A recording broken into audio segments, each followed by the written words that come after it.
पवित्र श्रीमद् भागवत गीता, पवित्र चारों वेद, पवित्र कुरान शरीफ, पवित्र बाइबल, पवित्र गुरु ग्रंथ साहिब, पवित्र कबीर साहिब की वाणी में छुपे हुए गूढ़ रहस्य अर्थात तत्व को जानने के लिए कृपया अवश्य सुनिए जगत गुरु तत्वदर्शी संत रामपाल जी महाराज के मंगल प्रवचन। कि हे भगवान, मेरे माता पिता बहुत अच्छी आत्मा के थे, उन्होंने आपके ज्ञान को ग्रहण नहीं किया, उनका दुर्भाग्य था। भगवान ना जाने कहाँ भटक रहे होंगे, किसी योनि में कष्ट पा रहे होंगे। प्रभु दास की अर्ज है, मेरे माता पिता को शरण में लेकर पार करियो मेरे दाता। किसी आप तो सब कुछ कर सकते हो, किसी भी युग में दया करियो। तब परमात्मा ने देखा था कि इस मुश्किल से एक भगत को तैयार किया, ये भी माता पिता के झंझट में फंस गया। तब परमात्मा ने कहा था, बेटा तू निश्चिंत हो जा और तेरे माता पिता को पार करूंगा, मैं कुछ भी कारण बनाऊं। तो इस कारण से परमात्मा ने जब परमेश्वर कबीर जी ने करुणा में से ये प्रॉमिस कर लिया कि मैं तेरे माता पिता को पार कर दूंगा, चिंता ना कर, तो वो आसानी से सतलोक चला गया, नहीं तो वो माता पिता के प्रेम में यही फिर भटक जाता। इसलिए मालिक ने वो उससे वायदा किया, वचन किया। उस वचन अनुसार परमात्मा उन प्यारी आत्माओं को, सुदर्शन जी के माता पिता वाली आत्माओं को मिले। ये नीरू और नीमा वही आत्मा थी। अब सत्संग का विषय अन्य रहेगा, इस करके यहाँ थोड़ा सा एक भूमिका बनानी पड़ रही है, तो और ज्यादा डिटेल फिर कभी बताएंगे। अब क्या हुआ कि ये सुदर्शन जी के माता पिता पहले तो ये वाल्मीकि थे, फिर दूसरे जन्म में ब्राह्मण हुए, तीसरे जन्म में फिर ब्राह्मण हुए, और उसके बाद का जो फिर चौथा जन्म यानी चाहे उनका तीसरा जन्म समझो, तो उस समय भी ब्राह्मण योनि में थे, ब्राह्मण वर्ण में थे। गौरी शंकर नीरू का नाम था, सरस्वती नीमा का नाम था। ब्राह्मण थे, शिव जी की भक्ति करते थे, अटूट श्रद्धा थी भगवान शिव के अंदर, सुप्रीम पावर मानकर भक्ति किया करते थे। कथा करते थे शिव पुराण की, निस्वार्थ भाव से किया करते थे। किसी से कोई दान दक्षिणा किसी बहाने वश नहीं लेते थे। सरहद का निकाल लूंगा, तुम्हारे माता पिता स्वर्ग में दुखी है, इतना दान कर दो, मैं पाठ करूंगा, इस तरह नहीं करते थे। केवल परमार्थवश सत्संग रूप में कथा सुनाया करते थे। और जो भी पैसा आ जाता था दक्षिणा का, वो अपने रोजी रोटी निर्वाह के लिए रख लेते थे और शेष का भंडारा कर देते थे। इतने पाक आत्मा, नेक आत्मा थी, जिससे उनका बहुत अच्छा प्रभाव था हिंदू समाज में, और काशी के अधिकतर लोग उनको बहुत पसंद करते थे। अन्य जो स्वार्थी ब्राह्मण थे, जो केवल अपने पैसे के लिए ही दुनिया को गुमराह कर रहे थे, उनको ईर्षा होगी कि अधिक लोग उनके पास जाने लग गए, और वो बहुत ईर्षा करते थे, उनकी निंदा करते फिरते थे कि ये क्या जाने वेदों के पुराणों की कथा को, ये इसको पता ही नहीं कर्मकांड का। तो इस बात से परिचित थे मुसलमानों का दाव लग गया कि हिंदू धर्म के अधिकतर जो गुरु हैं, ब्राह्मण हैं, वो इस गौरी शंकर के विरोधी हैं, और ये सबसे ज्यादा हिंदू धर्म का प्रचार कर रहा है। तो सब ने मिलकर उन मुल्ला और काजियों ने उस गौरी शंकर को अपना जूठा जल उसके पूरे उसके घर में छिड़क दिया, झोपड़ी में उनके मुंह में डाल दिया, और बहुत से लोग एकत्रित हो गए, जनता जन, और डंडोरा पिट गया। सब ने कह दिया कि ये गौरी शंकर मुसलमान बन गया। अब वो जो ब्राह्मण दूसरे थे, नकली स्वार्थी, वो तो पहले तैयार बैठे थे, उन्हें सब जगह मुनादी करवा दी, डंडोरा पीट दिया कि वो गौरी शंकर मुसलमान बन गया है, उसका गंगा में स्नान करना बंद कर दिया है, सारा कर दिया, फेर दी चिट्ठी, और कोई भी उसके पास नहीं जाना हिंदू। अब उस गौरी शंकर और सरस्वती को मुसलमानों ने नामांतरण कर दिया। गौरी शंकर का नाम रख दिया नूर अली और सरस्वती का नाम रख दिया नियामत। फिर इनको शॉर्टकट में कहने लगे नीरू और नीमा।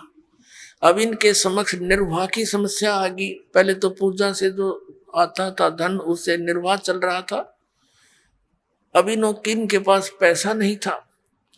उन्होंने सोचा कोई सिंपल सा ऐसा काम करें जिसमें पैसा ना लगे।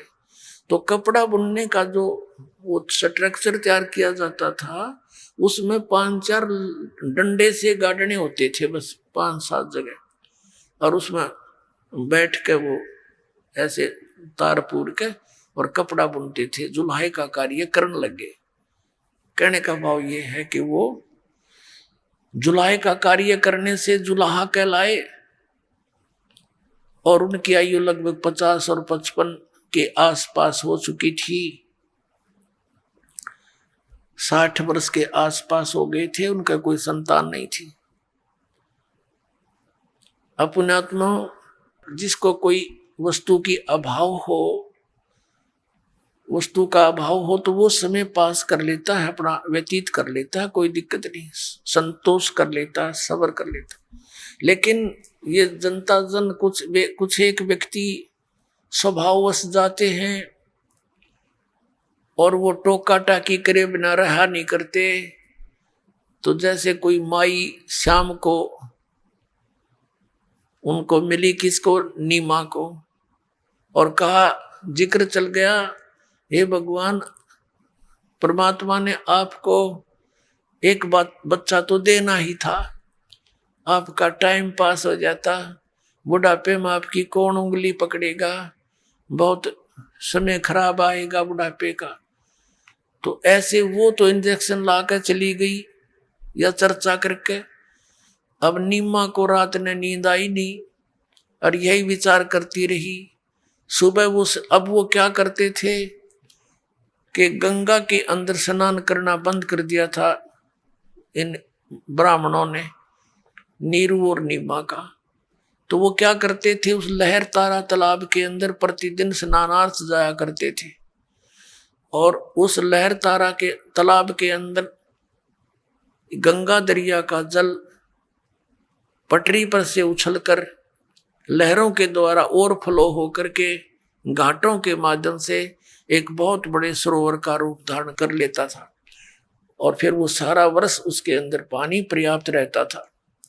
तो उसमें वो स्नान करने के लिए जाते थे प्रतिदिन की तरह। उस दिन भी, जिस दिन परमात्मा ज्येष्ठ सुदी पूर्णमासी विक्रमी संवत 1455 सन 1398 में इस ज्येष्ठ सुदी यानी ज्येष्ठ उतरते की पूर्णमासी को सुबह सुबह ब्रह्म मुहूर्त में स्नानार्थ प्रतिदिन की तरह जा रहे थे। रास्ते में नीमा को वही बातें खटक रही थी जो पहले दिन किसी बहन से, माई से उसने ये श्लोक सुने थे। तो उसके मन में वो बात रह रह के उभर के आ रही थी, रो रही थी। हे भगवान, अपने भगवान शिव जी से प्रार्थना कर रही थी, हे भगवान शिव जी, अपनी दासी को भी एक पुत्र दे देते। आपके घर में किस चीज की कमी है भगवान, मेरा भी संसार में हिस्सा हो जाता। दुनिया के जो व्यंग सुनने पड़ते हैं, हे भगवान, आपके घर में कौन सी वस्तु की कमी है। यूं कहकर वो फूट फूट कर रोने लगी। अब नीरू ने कहा कि नीमा, यदि हमारे भाग्य में होता तो भगवान हमें प्रदान कर ही देते, हमारे भाग्य में नहीं है। नीमा तो रोया मत कर, संतान है नहीं, बुढ़ापे में पुत्र है नहीं, तेरी आंखें खराब हो जाएंगी, कोई उंगली पकड़ने वाला भी हमारा नहीं है, तो मत रोया करे। भगवान ने जो करना था करेगा, वो ठीक करेगा। अब परमात्मा चाहते तो हमें पहले ही दे देते। ऐसे वो चर्चा करते करते लहर तारा तालाब पर पहुंच गए। उनकी झोंपड़ी से, कुटिया से लगभग 4 किलोमीटर की दूरी पर वो लहर तारा तालाब जंगल के अंदर था। पहले नीमा ने स्नान किया। स्नान करके वह बाहर आ गई और उसके पश्चात नीरू स्नान के लिए उसी सरोवर में प्रवेश कर गया। ब्रह्म मुहूर्त सूर्य उदय होने से लगभग 1.5 घंटा पहले के समय को ब्रह्म मुहूर्त कहते हैं। अब सुबह का जो रोशनी होती है, पहले तो बहुत अंधेरा दिखाई देता है और कुछ ही समय में एकदम उजाला सा हो जाता है। अब निम्मा स्नान करके जिस वस्त्र को बांध के स्नान किया था, उसको धोने के लिए पुनः उस सरोवर के किनारे गई। अब जो ही उस किनारे पर पहुंची तो उसने क्या देखा कि उजाला सा हो गया था और नीरू स्नान कर रहा था ऐसे ऐसे करके। अब नीमा ने क्या देखा कि एक कमल के फूल के ऊपर कोई वस्तु हिल रही है। उसने पहले तो देखा कि शायद कोई सर्प ना हो, ऐसे फन, क्योंकि परमात्मा ने एक पैर को उठा रखा था, एक पैर को अपने मुख कमल पर, मुख के अंदर एक अंगूठे को चूस रहे थे। तो नीमा ने फिर ध्यान से देखा, क्या देखा कि एक बालक है कमल के फूल पर। अब उसने अपने पति को कहा कि देखना जी, कमल के फूल पर बच्चा है, बालक है, देखियो ये डूबेगा डूबेगा, जल्दी उठाओ इसको। अब नीरू स्नान कर रहा है ऐसे ऐसे और वो कहता है, नीमा तू तो मेंटल होली, इन बालक के मोह में अब तुझे जल के अंदर भी बच्चे दिखाई देने लगे, तू तो पागल हो चुकी है। तब नीमा ने कहा, सचमुच देखो देखो देखो, ये देखो डूब गया डूब गया। अब नीरू ने क्या देखा कि आज उसकी आवाज में एक न्यारी कसक थी और जो ही जिधर वो संकेत कर रही थी उधर देखा, सचमुच एक कमल के फूल पर बालक है। कमल के फूल को समेत तोड़ के उठा लिया और नीमा को थमा दिया। अपने आत्माओं, ये हमारे पिता हैं, ये हमारे मालिक हैं, हमारे लिए कितने कष्ट उठा रहे हैं ये कबीर भगवान। लेकिन हम इतने बालक और इतने अज्ञानी बना दिए इस काल भगवान ने। हम अपने परम पिता को सामने देखकर भी पहचान नहीं पा रहे हैं। तो पुण्यात्माओं, अब पहचानेंगे हम भगवान को, देखेंगे ये सारे प्रमाणों को, हम अब भगवान अपने पिता को पहचान सकेंगे क्योंकि हम शिक्षित हो गए। अब पुण्यात्माओं, जिस परमात्मा के लिए हम भटक रहे हैं उसके नाम लेते रोम रोम खड़े हो जाते हैं।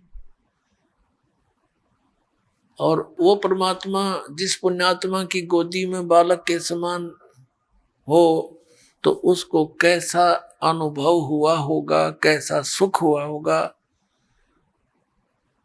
इसका वर्णन जीव से नहीं किया जा सकता।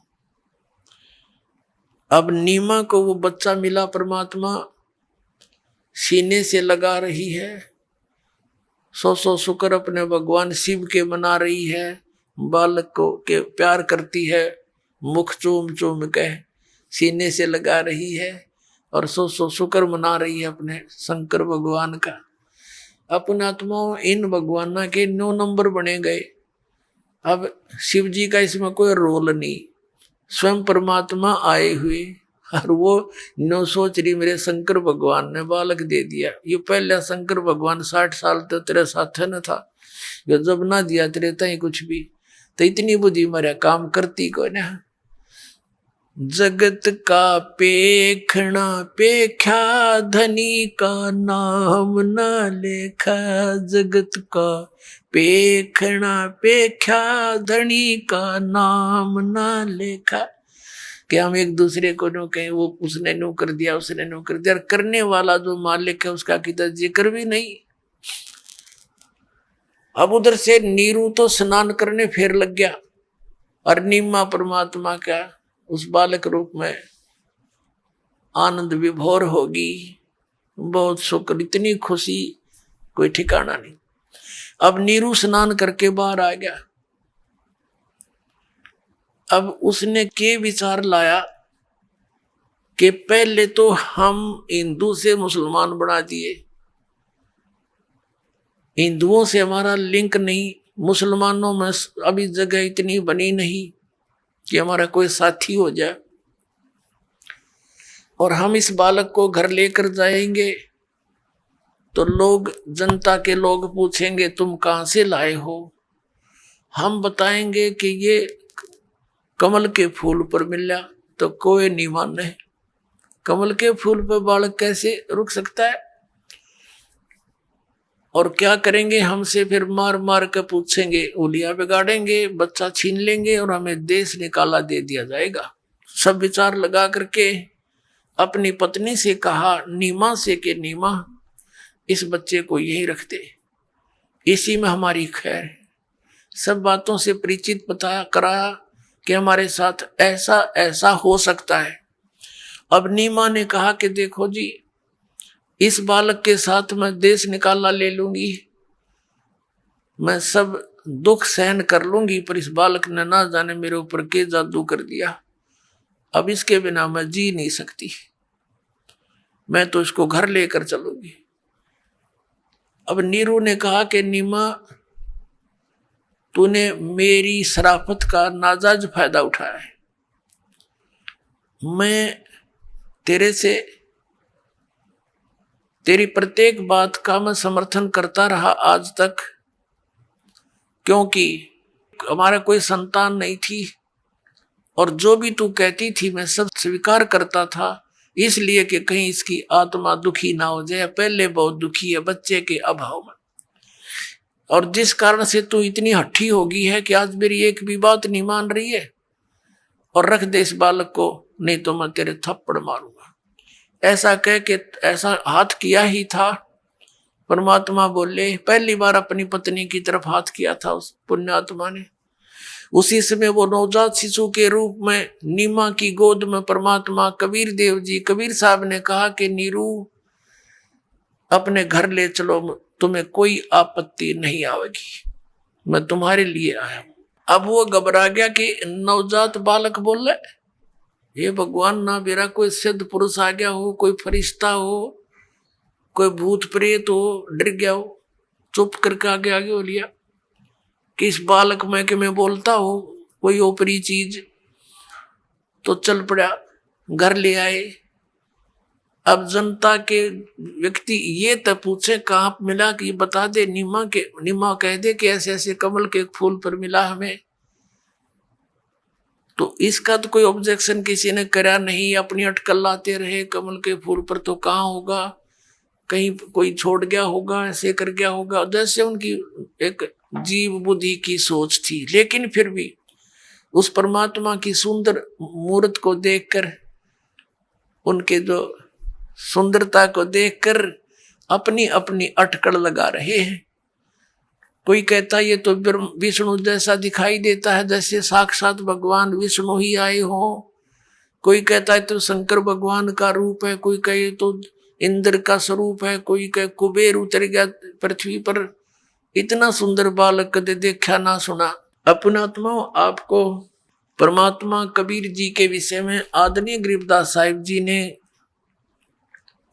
अपनी अमृतवाणी में कुछ बहुत ही एक आंखों देखा सत्य वर्णन किया है। थोड़ा सा यहाँ आदरणीय गरीबदास साहिब जी के विषय में आपको थोड़ा संकेत देंगे। अभी आपने पवित्र ऋग्वेद के अंदर पढ़ा कि वो परमात्मा सतलोक में रहता है, ध्रुवलोक के तीसरे पृष्ठ पर रहता है और राजा के समान विराजमान है। वहां पर वो देखने जोगा दिखाई देता है। राजा जैसी गति में, यानी ओवरऑल कंट्रोलर, पूरे विश्व अनंत ब्रह्मांडों के स्वामी के रूप में राजा की तरह वहां विराजमान है, दिखाई देता है और वहां से गति करके आता है, अपनी अच्छी आत्माओं को मिलता है। ये विधान है भगवान का। तो वो 3 सतिथि में होता है। एक सतिथि में तो वहां स्थिर है सतलोक के अंदर। तेजो मरो शरीर, मनुष्य जैसा शरीर है, 1 रोमकूप में करोड़ सूर्य मिला दे, करोड़ चंद्रमा, ऐसा उनके शरीर की शोभा है, इतना सुंदर शरीर है। और दूसरे रूप में वो शिशु रूप धारण करके आता है।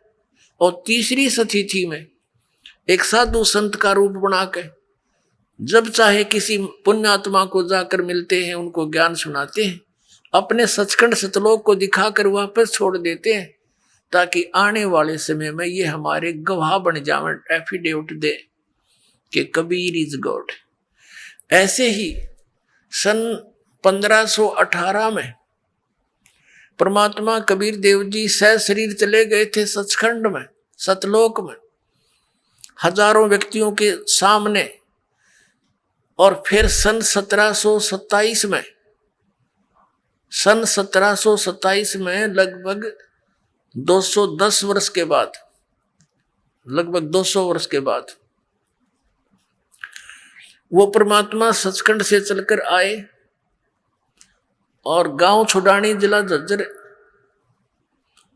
हरियाणा के अंदर आदरणीय गरीबदास साहिब जी जब 10 वर्ष के बालक थे, खेतों में, अपने ही खेतों में, क्योंकि ये जाट कौम में जन्मे थे, आदरणीय गरीबदास साहिब जी किसान थे और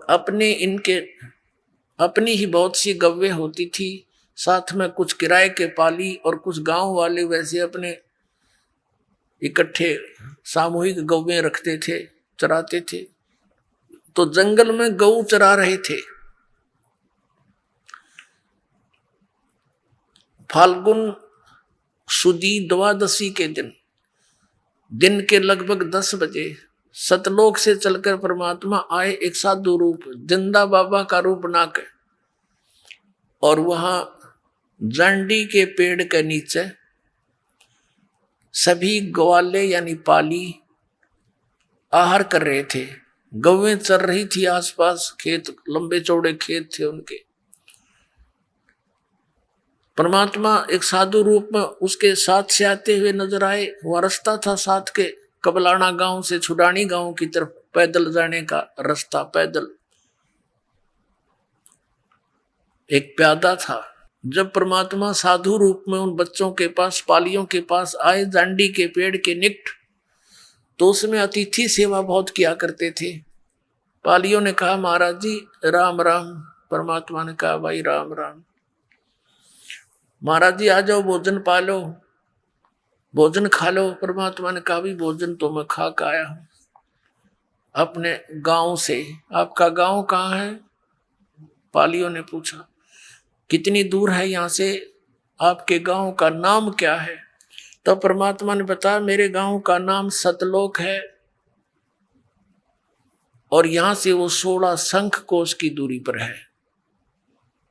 बच्चा ने के मेरा शंख के है। उन पालियों ने, अनपढ़ थे, उन्होंने सोचा 16 कोस की दूरी पर होगा। कन्वेंस पहले से थे को नहीं, दूर के गांव को नहीं जानते थे आपस में, तो उन्होंने ऐसे सोचा होगा कोई सतलोक गांव।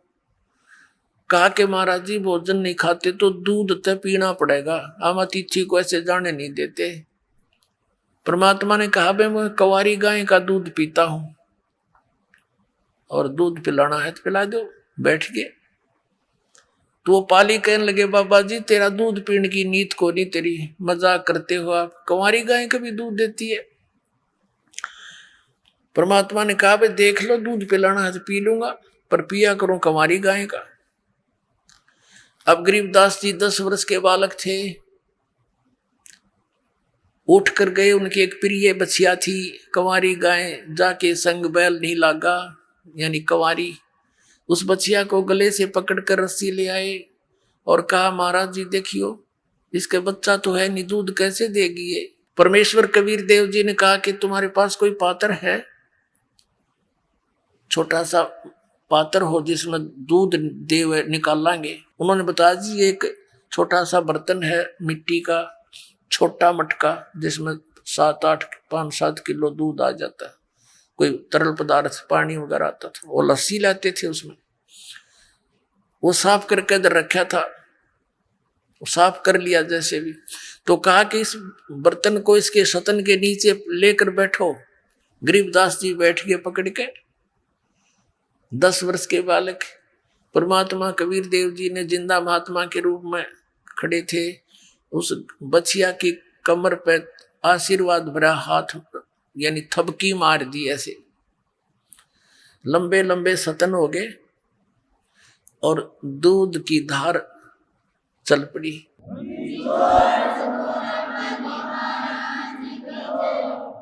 जब वो पात्र भर गया, वह बंद हो गई। गरीबदास जी ने कहा, हे महाराज आपने तो कमाल कर दिया, लो दूध पी लो। अब परमात्मा ने आधा दूध पी लिया, आधा छोड़ दिया और कहा, ले भाई बच्चों ले लो ये प्रसाद, तुम भी बांट लो। वो बड़े बड़े जो पाली थे वो कहने लगे, हम ना पीवा जादू जंत्र का, पाप का दूध कुंवारी गाय का काट दिया निकाल दिया, और तू ना जाने के जादूगर, और तेने जूठा कर दिया, पता नहीं तू किस जात का है, हम ना पीवा तेरा जूठा दूध। वो तो उठ कर चले गए, घबरा भी गए कि ये तो जादूगर सा दिखा है। वो तो दूर चले गए और रह गए अकेली प्यारी आत्मा उनकी, गरीबदास साहिब जी। तब उनके परमात्मा और उस प्यारी आत्मा की काफी गोष्ठी हुई। तब गरीबदास जी ने कहा, भगवान सचमुच ब्रह्मा विष्णु महेश इन देवताओं से ऊपर भी कोई भगवान है? कहा कोई ऐसा स्थान भी है जहां कभी जन्मते मरते नहीं, जैसा आपने बताया, कृपा मुझे एक बार वो दिखा दो। दाता ने तो दिखाना ही था, उसको गवाह बनाना था। उस आत्मा को लेकर के ऊपर गए, ब्रह्मा विष्णु महेश जी की राजधानियां दिखाई, ऊपर लोक दिखाए, उन लोकों में स्वर्ग दिखाया, स्वर्ग में रहने वाले व्यक्तियों से बात कराई, तू कितने दिन रहेगा स्वर्ग में? वो कहते हैं जी मेरा तो टाइम आ लिया, मेरी तो पूंजी खत्म हो रही। परमात्मा ने पूछा कहाँ जाओगे? अक पता नहीं कहाँ जाएंगे। उसका इस स्वर्ग के अंदर एक और समस्या है, 3 वर्ष पहले उनको पता लग जाता है तुम्हारी इतना समय स्वर्ग का रह गया, फिर कहाँ जाएंगे? नरक में भी जाना पड़ सकता है, गधे भी बनना पड़ सकता है। अब 3 वर्ष पहले तो उनका खाना पीना छूट लेता है उस स्वर्ग के अंदर। फिर दिखाया परमात्मा ने ऊपर ब्रह्मलोक में, ब्रह्मलोक दिखाया, वहां नकली वो बना रखे इस काल ने, नकली सतलोक, नकली अलखलोक, अगमलोक, अकलोक, नकली बना रखे स्वर्गलोक ब्रह्मलोक के अंदर। फिर धर्मराज के न्यायाधीश के लोक में गए। जब धर्मराज के पास परमात्मा पहुंचे और साथ में वो गरीबदास साहिब वाली आत्मा, तो जो ही धर्मराज के दरबार में परमेश्वर ने प्रवेश किया, न्यायाधीश के 21 ब्रह्मांड के न्यायाधीश के लोक में, तो न्यायाधीश खड़ा हो गया वो और अपना आसन छोड़ दिया और कहा आओ बैठो भगवान। और परमात्मा वहां बैठे नहीं, जैसे एक उच्च अधिकारी अपने छोटे अधिकारी पर, कर्मचारी पर जाकर उसको आदेश देता है और वो अपनी कुर्सी त्याग कर खड़ा हो जाता है और सलूट मारता है, जी सर, जो एक शिष्टाचार होता है। ऐसे धर्मराज खड़ा होकर करबद्ध होकर और जो भी मालिक का आदेश दे रहे थे सिरोधार्य कर रहा था। अब ये प्रसंग अलग है, यहाँ इसको चैप्टर को आगे नहीं बढ़ाएंगे। तो फिर सतलोक में लेकर गए। सतलोक में क्या देखा आदरणीय गरीबदास साहिब जी ने, कि वहां एक बहुत बड़ा गुम्बद है, बहुत बड़ा एक स्तूप है, उसके बीच में ऊंचे सिंहासन पर परमात्मा विराजमान है और सिर पे मुकुट है, सफेद आसन है, सफेद सिंहासन है, सफेद ही परमात्मा का रूप है, शरीर है, रंग है और सफेद ही सारा लोक है। अब नीचे से जिंदा महात्मा के रूप में जो परमात्मा जा रहे थे, कबीर जी गए थे सतलोक में, वहां अपने ही दूसरे रूप तेजो में रूप के ऊपर चंवर करने लगे, वहां से उठाकर, जैसे एक सेवक अपने गुरुदेव पर किया करता है। अब गरीबदास जी ने सोचा कि ये बाबा जी तो यहाँ का कोई नौकर नाकर होगा, सेवक, और भगवान तो यू है जो तख्त पर बैठा। अब थोड़ी सी देर में क्या हुआ कि जो तख्त पर सिंहासन पर विराजमान थे भगवान, वो तेजो में शरीर वाले तो खड़े हुए, और जिंदा महात्मा के रूप में जो नीचे से गए थे भगवान, वो उस और ऑल कंट्रोलर के सिंहासन पर विराजमान हो गए। और वो तेजो में शरीर वाला भगवान चवर उठाकर उस जिंदा वाले रूप पर चंवर करे, नौकर की तरह, सेवक की तरह। अब गरीबदास जी ने सोचा भाई बाबा जी पे भगवान सेवा करे इसकी। इतने में क्या हुआ कि तेजो में शरीर जो था वो उस जिंदा वाले महात्मा के वाले शरीर में समा गया, एक हो गए दोनों। अकेले कबीर देव जी वो बाबा जी रूप में थे, जिंदा महात्मा के रूप में वो विराजमान है ओवरऑल कंट्रोलर के सिंहासन पर, यानी कुल के मालिक रूप में। और चंवर अपने आप हो रहा है, अपने आप ऐसे चल रहा है।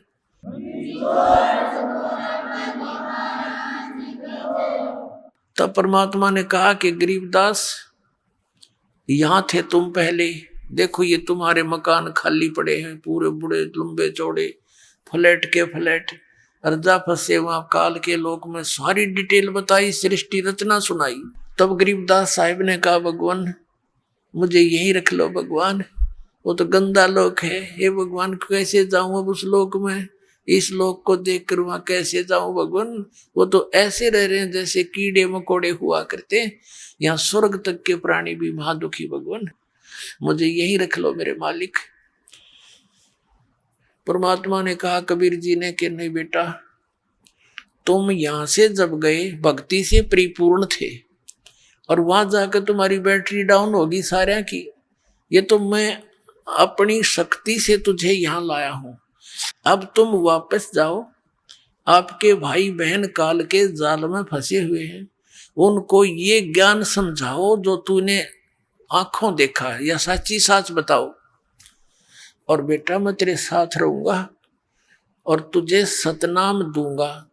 वो सतनाम की भक्ति सुमन करने से तुम्हारे अंदर शीघ्र ही वो भक्ति संचित हो जाएगी, जो तुम्हें यहां लेकर आएगी। वो भक्ति की कमाई तुम्हारे अंदर संचित हो जाएगी, इतनी संचित हो जाएगी जैसे फिर गरीबदास साहिब ने परमात्मा से प्राप्त ज्ञान को फिर कैसे बोला है कि सतनाम पालड़ रंग होरी हो, 14 लोक चढ़ावे राम रंग होरी हो, 3 लोक पासंग धर रंग होरी हो, तो ना तुले तुलाया राम रंग होरी हो।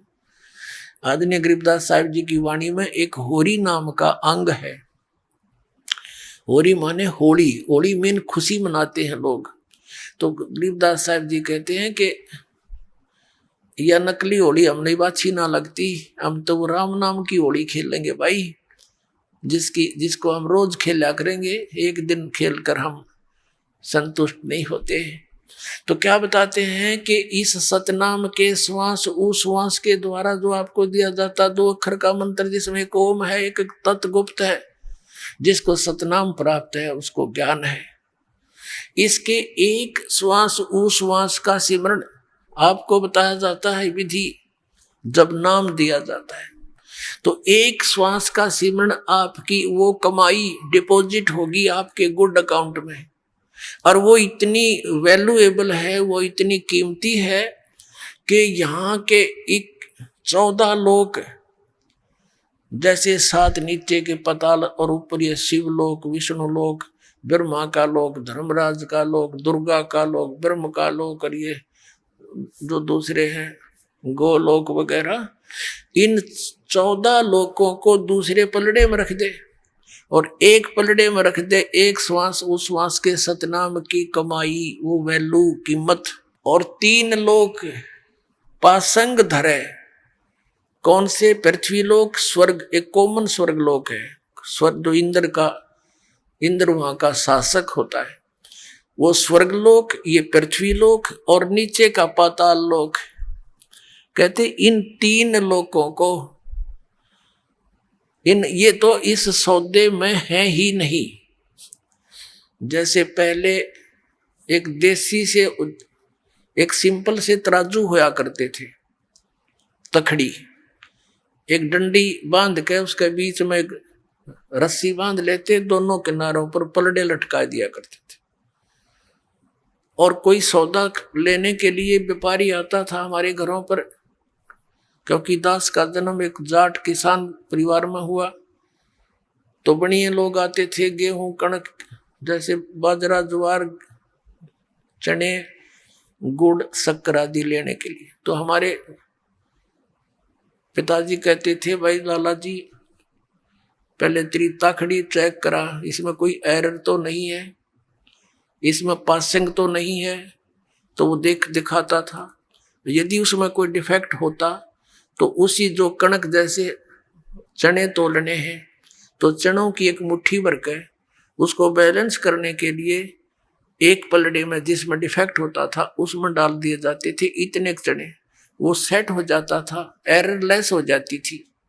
फिर जिस साइड में वो चने रखे थोड़े से, उस साइड में बट्टे रख दिए जाते थे, दूसरी तरफ से फिर पलड़े से वो सौदा तोला जाता था। यानी जो पासिंग रूप में वो चने इतने रखे, वो तो सौदे में नहीं है, वो तो वैसे एक्स्ट्रा रखे, उनका कोई अकाउंट नहीं। तो कहने का भाव ये है कि एक सतनाम के सिमरण की कीमत विधिवत मर्यादा में रहते हुए पूरे संत से प्राप्त करके कितनी कीमत हो जाती है। सतनाम पालड़े रंग होरी हो, 14 लोक चढ़ावे राम रंग होरी हो, 3 लोक पासंग धरे रंग होरी हो, तो ना तुले तुलाया राम रंग होरी हो। ओए होए।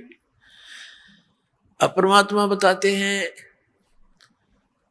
कि ऐसा मंत्र है ये गजब का, एक सतनाम का सिमरण इतनी कीमत आपको देगा, और बाकी वो 5 नाम काल के 3 वो दूसरे सतपुरो कला अकाल मूर्त सबद स्वरूपी राम, ये तो कति एकान्य के भी मंत्र नहीं है, ये मोक्षदायक नहीं है, ये तो भगवान की महिमा है इसके अंदर। और ये 5 नाम काल के ओंकार अरंकार ज्योति निरंजन है तेरा गजब भैया। और सोहम और सतनाम अपने आत्माओं, जो हम प्रसंग पर आते हैं, जो आज का प्रसंग है, ये बहुत विस्तार से समझाना पड़ेगा कभी। अब क्या बताया आदरणीय गरीबदास साहिब जी को पूज्य परम पूज्य कबीर परमेश्वर जी ने कि बेटा ऐसा मंत्र दे दूंगा, नेक नीति से भक्ति करना, मर्यादा में रहना, हमारी शरण में रहना, और थोड़े ही दिनों में आपका बहुत ज्यादा कीमत बन जाएगी। लेकिन एक ध्यान रखना, इस सतनाम को किसी को बताना नहीं। यदि ये काल के दूतों के हाथ लग गया तो पिछली पीढ़ी में जो हमने वायदा कर रखा है कलयुग में, काल से के सब जीवों को अपना सच्चा नाम सतनाम देकर पार करूंगा, इन काल के पंथियों का हाथ लग गया तो ये नकली पंथ इसी नाम को देते पाओगे, फिर हम भिन्नता नहीं कर पाओगे। आप स्वयं जाप करना और अपनी वाणी में लिखते रहना। अब गरीबदास जी उधर से क्या देखा कि कुछ देर के बाद उन पालियों ने घंटे 2 घंटे के बाद संभाला कि वो बच्चा कहाँ है, देखा वो तो बैठे हैं, हाथ लाकर देखा वो लुढ़क गया, उसमें आत्मा थी ही नहीं। गांव में पता चला। अब कहने का भाव ये है कि उनको चिता पे रख दिया, अंतिम संस्कार की तैयारी कर दी। शाम के समय 8-9 घंटे बीत गए, इतने गांव के नगर के लोग इकट्ठे हुए, लकड़ी लुकड़ी ले गए। तब परमात्मा ने गरीबदास जी को की आत्मा को वापस भेज दिया, उस प्यारी आत्मा को शरीर में। चिता से उठकर चल पड़े और आंखों देखा हाल भगवान का वर्णन करने लगे, और वो वर्णन किया हुआ उनका आंखों देखा। तो उस परमेश्वर के विषय में जो आंखों देखा हाल था, आदरणीय गरीबदास साहिब जी ने किस प्रकार परमात्मा की महिमा को बताया है, वो आपके सामने अब सुनाते हैं। अपने आत्माओं, जैसे तुलसीदास जी ने रामायण चौपाइयों के माध्यम से बोली है, लाखों वर्ष पहले की बीती हुई घटनाएं श्री रामचंद्र की जी के समय में और आज वो सबको मान्य है। इसी प्रकार आदरणीय गरीबदास साहिब जी ने उसी प्रकार उनकी जो जैसे तुलसीदास जी की दिव्य दृष्टि खुल गई थी, ज्ञान योग खुल गया था, इसी प्रकार गरीबदास जी का ज्ञान योग समर्थ शक्ति ने खोल दिया, उसके अंदर अपना ज्ञान फीड कर दिया, सच्चाई। अपनात्माओं जैसे दूरदर्शी होती है दूरबीन, माइक्रोस्कोप बोलते हैं, तो उसकी रेंज होती है, कोई तो 1-2 किलोमीटर तक देख सकती है और एक देख ले मनमाना आकाश के बहुत लंबे दूर तक के इन ब्रह्मांडों को, तो उनकी रेंज में अंतर होता। तो गरीबदास जी की जो दिव्य दृष्टि थी वो श्री तुलसीदास जी से कहीं अधिक शक्तिशाली थी। अब जिस प्रकार तुलसीदास जी की कृत रामायण को हम सत्य मानते थे, ऐसे ही गरीबदास कृत परमात्मा की महिमा को हमने सत्य मानना। देखना, आप सुनाते हैं आपको। काशीपुरी कष्ट किया उतरे अदर अधारे, 84 बंधन कटे कीनी कल्प कबीरी, 52 चतुर्दश लोक सब है टूटे जम जंजीरे, अनंत कोट ब्रह्मांड में बंदी छोड़ कहाए, सो तो एक कबीरे हैं जो जननी जने नवाए। परमात्मा सब कंसेप्ट क्लियर हो जाएंगे इस परमात्मा की वाणी तय। शब्द स्वरूपी साहेब धनी, शब्द सिंध सब माही, बाहर भीतर रम रहा जहां तहां सब ठाही, जल थल पृथ्वी गगन में बाहर भीतर एक, पूर्ण ब्रह्म कबीरे हैं वो अवगत पुरुष अलेख, अनंत कोट ब्रह्मांड का एक रति नहीं भारे, सतगुरु पुरुष कबीर हैं ये कुल के सिरजनहारे, सेवक हो के उतरे इस पृथ्वी के माही, जीव उदाहरण जगत गुरु बार बार बलि जाही। अब आदरणीय गरीबदास साहिब जी परमात्मा से परिचित होकर के क्या बताते हैं कि वो सारी सृष्टि के रचनहार कुल मालिक हमारे पिता, सेवक होकर उतरे कबीर दास को आए, कबीर दास सेवक होकर उतरे इस पृथ्वी के माही, जीव उदाहरण जगत गुरु बार बार बलि जाही। जीव को धारण करने के लिए वो जगत गुरु यानी पूरे विश्व को ज्ञान देने वाले, सच्चा ज्ञान देने वाले वो जगत गुरु। और गरीबदास जी कहते हैं मैं बार बार बलिहारी जाऊं उस परम पिता पे, उसने कैसे दया करी हमारे ऊपर। काशीपुरी कष्ट किया उतरे अदर अधारे, मोमिन को मुजरा हुआ वहां जंगल में दीदारे। कहते काशीपुरी में परमात्मा का आगमन हुआ और उतरे अधर अधार, वो किसी माँ से जन्म नहीं लिया, ऊपर तो आए अधर अधर तय यानी ऊपर से आए नीचे, और मोमन को वहां मिले उस मुसलमान दुल्हे को जंगल में सरोवर के ऊपर। अब वो उनकी कितनी शोभा वर्णन करते हैं। कोट किरण शशि भाने सुध आसन अदर विमाने, परसत पूर्ण ब्रह्म को शीतल पिंड और प्राणे। अब नीमा ने गोदी में ले रखा था परमात्मा को, जिस भगवान के नाम लेने से आत्मा भर आती है कि वो इतने दुखी हो रहे हमारे लिए। हर हम हमारे बाप में भी कोनी, हमारा पिता हमारे पीछे पीछे घूम रहा है, हमने काल की भांग पी रखी है। कबीर साहब कहते हैं कबीर ये माया अटपटी सब घट आण अड़ी, और किस किस ने समझाऊं या कुआ भांग पड़ी। अब वो हमारे साथ लिए भटक रहे हैं, जिस परमात्मा के गुणगान सब ग्रंथ कर रहे हैं, और वो एक उस पुण्यात्मा की गोदी में है। अब उसको कितना अनुभव आनंद का हो रहा होगा पुण्यात्मा, अब कोई जीव नहीं उसको वर्णन कर सकती। अब क्या बताते हैं गरीबदास साहब जी, कोट किरण शशि भान सुध ये आसन अदर विमाने। पर सत यानी छूते ही उस पूर्ण ब्रह्म को और नीमा के शीतल पिंड और प्राण एकदम शांति सी होगी।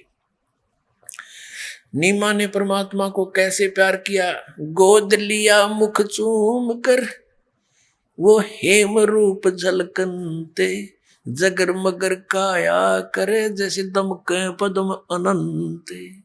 माँ ने यानी एक मातृ भाव से बालक को जैसे प्यार किया करते, मुंह चूम के और सीने से लगाया। इतना सुंदर शरीर परमात्मा का जैसे सफेद बर्फ होती है, हेम रूप झलकंत। हिम हिम माने बर्फ, सफेदी जो बर्फ की है वो सबसे अधिक मानी गई है।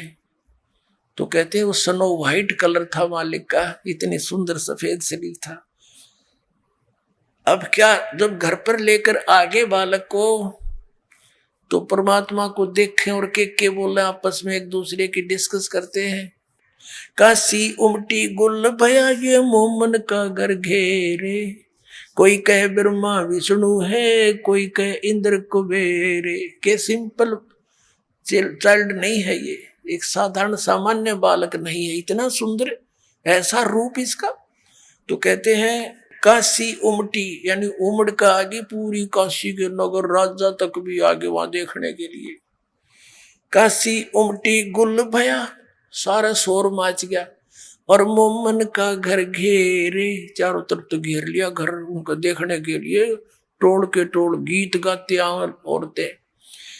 और कोई कहे ब्रह्मा विष्णु है, कोई कहे इंद्र कुबेर। जो भी देख कर जानो करो ऐसा बालक तो देखा ही नहीं, जैसे खुद भगवान श्री कृष्ण आ रहे हो, भगवान शंकर आ रहे हो सकता है इंद्र और कुबेर मत आ रहे हो धन के देख। कोई कहे वरुण धर्म राय है, कोई कहते है ईश, 16 कला सुभान गति ही, कोई कहे जगदीश। भक्ति मुक्ति ले उतरे वे मेटन तीनों ताप, मोमन के डेरा लिया ये कहे कबीरा बाप। कहते वो परमात्मा सबका मालिक, और उस एक जुलाहे धानक को, एक मुसलमान जुलाहे धानक को और परमात्मा पिताजी बोलते हैं, बाप कहते हैं। कोई कहे छल ईश्वर नहीं, कोई किन्नर कहलाए, कोई कहे गण ईश का जो जो मात्र साए। अब जैसे जितने नाम धरे ना उस बालक के ऊपर है, कहते हैं उतना ही वह निम्मा उनने धमकावे। क्यों मेरे बच्चे का नजर लगाओगे तुम, कोई कुछ कह रहा है, कोई कुछ कह रहा है।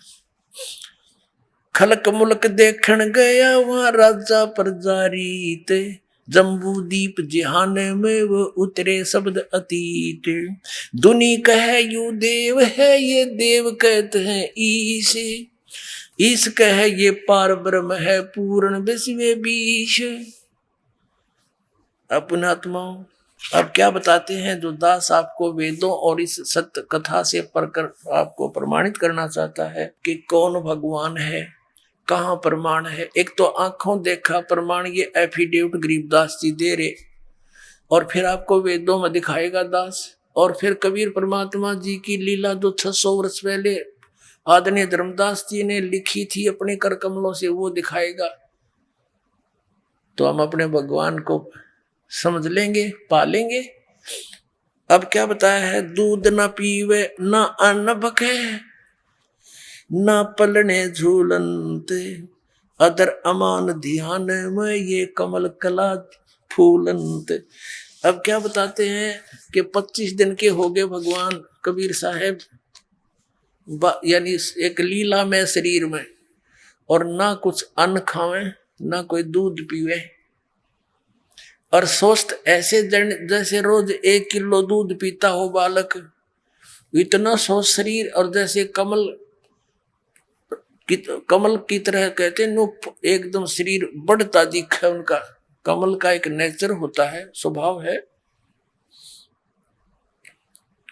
कमल का फूल किसी सरोवर में हो और उसमें जब जल भरना शुरू कर दिया जाए तो जितना स्पीड से जल ऊपर होगा तो कमल का फूल वो पौधा उतना ही साथ के साथ उसे ऊपर रहेगा, इतनी स्पीड तो बढ़ जाएगा।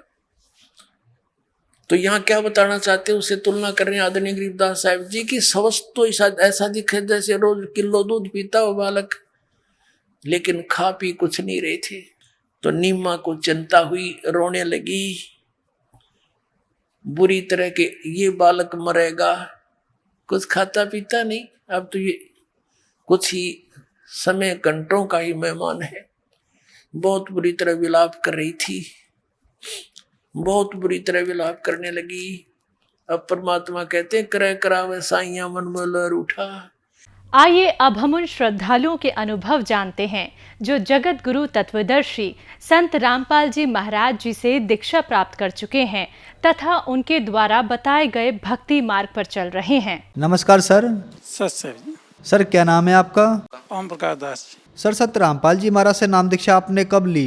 19 मई 2013 को। संत रामपाल जी महाराज से नाम दीक्षा लेने से पहले आप क्या भक्ति साधनाएं करते थे?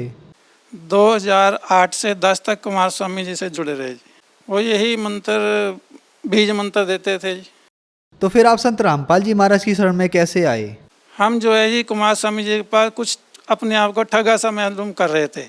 उनको वो जो है कोई भक्तों का कोई उनको ख्याल नहीं, कोई उनको भक्ति मार्ग का कुछ नहीं, वो सिर्फ वहाँ एक अपनी बिजनेस तौर के एक साधना देते थे। इसलिए हमारे को जो है परमात्मा की इच्छा थी, हम ये सोचते थे भी हमने उनकी 2 साल साधना करके बिल्कुल त्याग दी थी। हम इस उसमें बैठ गए थे भी जब कोई हमारे को ऐसा संत मिलेगा जिसको बिल्कुल किसी चीज़ का लोभ नहीं होगा, लोभ, हम तब गुरु बनाएंगे, नहीं तो हम अन्यथा गुरु नहीं बनाएंगे। हम पटियाला गए हुए थे, वहाँ शहर में संत रामपाल जी महाराज की गाड़ी ज्ञान गंगा पुस्तक 10-10 रुपये में ऐसे हिला के दे रही थी। तो हम गाड़ी के नज़दीक गए, हमने सोचा भी इतनी बुक 10 रुपये में तो इतने कागज़ नहीं आते, जो ये 10 रुपये में बुक मिल रही है तो इसमें कुछ तो होगा ही। तो हम वो ज्ञान गंगा बुक लेके आए पंजाबी में। तो हमने घर आके देखी, हमने कभी इतनी खबर भी हमारी नज़र की वजह से नहीं पड़ी जाती थी। तो हमने वो ले आके रख दी। हमारे को जो है जी उस पर इतना वो नहीं लगा भी हम पढ़ सकें उसको ही। ऐसे ही वो पड़ी रही। वो बुक हमारे घर पे पड़ी होने के रहते ही हमारे को इतने यानी चमत्कार उससे होने लगे। हमारी बेटी थी, हमने उसकी शादी करनी थी, हमारे में कोई इतनी सामर्थ्य नहीं था कि हम उसकी शादी कर सकें। तो बुक ने वो ऐसा हमारे को चमत्कार दिखाया, हमने बुक के तरफ फिर भी कभी ध्यान नहीं दिया। हमारी बेटी की शादी भी हुई, बुक जैसे एक परमात्मा का संदेश घर में आ गया। हमारे को बाद में इस चीज़ का एहसास हुआ। ऐसे ही हमारे पड़ोस में एक भगत जी हैं, राकेश भगत जी, उन्होंने चैनल पे देखा भी ऐसे रामपाल जी महाराज जी ऐसा ज्ञान देते हैं। हमारे को बहुत अच्छा लगा भी हम उनकी शरण में जाएंगे। तो उन्होंने कहा भी हम एक बुक ले आए हैं, आपको दिखाएंगे। तो उन्होंने हमारे को ज्ञान गंगा के बारे में बताया। हमारे अंदर से फिर एक तरंग उठी भी हाँ भगत जी हमारे को बुक दिखाओ। तो उन्होंने बोला भी हमने किसी को पढ़ने के लिए दे रखी है, वो आएगी तो हम आपको देंगे। हम उनको 2 दिन बाद फिर बोलने लगे भी आप वो बुक हमारे को दिखाओ। तकरीबन उन्होंने 1 हफ्ता के बाद जो है बुक हमारे को ला के दी। तो बुक जैसे हमारे को ला के दी, हमारे दांत के अंदर ना बहुत ज़्यादा तकलीफ होती थी, जो नॉर्मल पानी भी ऐसे लगता था जैसे जहर ले लियो। ऐसे बुक उन्होंने हमारे हाथ पे रखी, वो उसी समय हमारे दांत का दर्द जो है समाप्त हो गया। तो हमारे को एहसास हुआ कि इस बुक में कुछ तो है। ऐसे ही तो फिर वो हम बुक जो है जी शाम के समय ना एकांत जगह पे जाके, कभी हमने एक पेज भी नहीं हमारे से पढ़ा जाता था, वो बुक के हमने 15-15 पेज डेली पढ़े जी। 190 पेज पढ़ने के बाद हमने अपने घर भक्तमती को बोला कि हम तो नाम लेके आएंगे। तो राकेश भगत जी बोलने लगे भी आप हमारे साथ चलना, 8 दिन के बाद हमने जाना है, तो अब हम आपको नाम दिला के लेंगे। हमने ऐसे ही मन में सोचा भी 8 दिन के बाद ये भगत जी जाएंगे, इतने में तो हमारी भक्ति खराब होगी, हम तो अपने आप चल दिए, हमारे को तो बरवाला का पता भी नहीं था। ऐसे ही हम पहुँच के जी, अब हम बस का नहीं हमारे को पता ही, हमारे को ये नहीं पता भी कहाँ जाना है कहाँ नहीं, घर से चल दिए। बस स्टैंड पहुँचे, बस ली, निर्वाणा की बस मिली। फिर मन में शंका भी बरवाला पता नहीं कहाँ होगा, कितने पैसे लगेंगे। निर्वाणा पहुँच के जो है जी हमारे को बस किसी ने बताया भी हिसार वाली बस ले लो। फिर भी मन में ऐसा हो रहा था पता नहीं बरवाला कहाँ होगा, कितने पैसे लगेंगे। परमात्मा संत रामपाल जी महाराज की ऐसी कृपा हुई कि वो बस जो है आश्रम के बिल्कुल आगे खड़ी होगी। तो हमने देखा इस सतलोक आश्रम, हमने भी छलांग मार के वो बस से नीचे ऐसे हम आश्रम में पहुँचे। अंदर की व्यवस्था देखी तो बहुत मन प्रसन्न हुआ। हमें ऐसा लगा जो हम मन में सोचते थे कोई संत जो हमें ऐसा मिलेगा, सिंपल वेश होगा, किसी चीज़ का लालच नहीं होगा, हमें वो जाते ही हमने वैसा ही पाया। जब हम नाम धाम लेके सुबह बाहर निकले तो हम बाहर निकले तो हमने बाहर आश्रम के बाहर खड़े होकर पूछा जी भी यहाँ से कोई वाहन है जी बस स्टैंड का?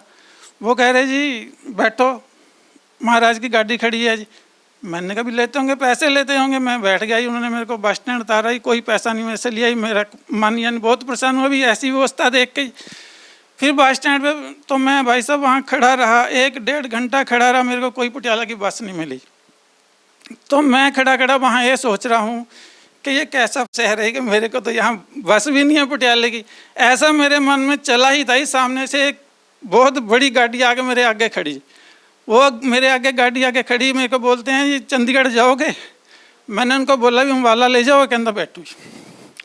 ऐसा उन्होंने मेरे को बिठाई, अंदर से एसी ऑन किया जी। मैं सारे रास्ते हैं बहुत फर्स्ट क्लास आई। वो जब अम्बाला आया जी तो मैं अम्बाले उतर के वो मेरे को पूछता है आपने जाना कहाँ है? मैंने कहा मैंने तो पटियाले जाना। कह रहे आप मेरे को वहाँ बोलते मैं आपको पटियाला छोड़ देता है। ये पहला अनुभव था जी। सर, संत रामपाल जी महाराज से नाम दीक्षा लेने के बाद आपको भी कोई लाभ प्राप्त हुए? संत रामपाल जी परमात्मा के नाम लेने के बाद हमें जो है भक्ति का मार्ग मिला, जो कि हमें आज तक कह खै का भी पता नहीं था कि भक्ति मार्ग क्या होता है। जबकि हम घंटियाँ बजाते थे, हमारे पास खुद काली का मंदिर था, मगर उसके बावजूद ही हमारे को कोई भक्ति मार्ग का नहीं पता था। जब परमात्मा रामपाल जी महाराज की शरण में हम आए, उस दिन से हमको पता चला भक्ति मार्ग क्या है, वो नाम क्या है जिसको हमने जप के उस पार जाना है जी, परमात्मा से मिलना है। संत रामपाल जी परमात्मा से नाम लेने के बाद जो हम उनसे पहले जो है जी औरों पे सहारा करते थे, कोई आ जाए हमें 100 रुपये दे जाए, हमारा कोई ऐसा काम बन जाए, या कोई हमारे को 500 रुपये धार दे दे, या हम अपनी कोई चीज़ रख के बाजार से हम अपना गुजारा कर लें, उनसे नाम लेने के बाद आज तक जो है हमें किसी से आसरा नहीं बनना पड़ा। हम किसी से कुछ लेके आए, हम नहीं जानते वो कैसे काम हमारे हो जाते हैं। हम सिर्फ परमात्मा को याद करते हैं, परमात्मा आप ही कर्म करा रहे हैं। हम ये नहीं सोचते हमारा कोई 10,000 का काम है, वो नहीं पता कैसे हो जाता है। सर, क्या आप नशा भी करते थे? हम नशा तो देखो पहले जी कभी कभार जब हम बहुत पहले की बातें कर लेते थे, मगर हमें आज पता चलता है कि बंदी छोड़ हमारे परिवार में सिर्फ मैं ही एक इकल्ला सदस्य हूँ जो हमारे साथ बचपन से ही हैं। हमारे परिवार के अंदर बहुत कुरीतियाँ थी जो इस दास के साथ नहीं लगी। इससे पहले हम राक्षस के साथ व्यवहार करते थे, जो कि नाम लेने के बाद हमें वो सब त्याग दिया जी। जो श्रद्धालु आज आपको देख रहे हैं उनके लिए आप क्या संदेश देना चाहेंगे? मैं ये संदेश देना चाहूँगा भी है मेरे पंजाब के भाइयों, खास करके सिख समाज को, आप डेली पाठ सुनते हैं, रह रास का पाठ सुनते हैं, ऐसे चलता है टीवी पे जैसे कोई नाटक चल रहा हो। आप सभी ने कभी उनको ध्यान से सुना नहीं, आपने कभी नानक जी की पहला महला की वाणी सुनी नहीं। उसको एक बारी ध्यान से समझ के देखो, सुन के देखो, जो हमारे परमात्मा स्वरूप बता रहे हैं उनके इतने गुण रहस्य कभी समझ के देखो भी क्या कहना चाहते हैं भाइयों। अगर आप जिस दिन समझ जाओगे वो आप अपने उस परमात्मा को पा जाओगे। सर, संत रामपाल जी महाराज से नाम दीक्षा कैसे ले सकते हैं? परमात्मा स्वरूप सतगुरु रामपाल जी महाराज जी, उन्होंने अपने श्रद्धालु भक्तों के लिए इतनी सुविधा दे रखी है कि जगह जगह नाम दाम सेंटर खुलवा दिए हैं। किसी भक्त को कोई जो है मुश्किल का सामना नहीं करना पड़ता। एक दफे उनसे जो है कांटेक्ट करके देखो। धन्यवाद सर। सच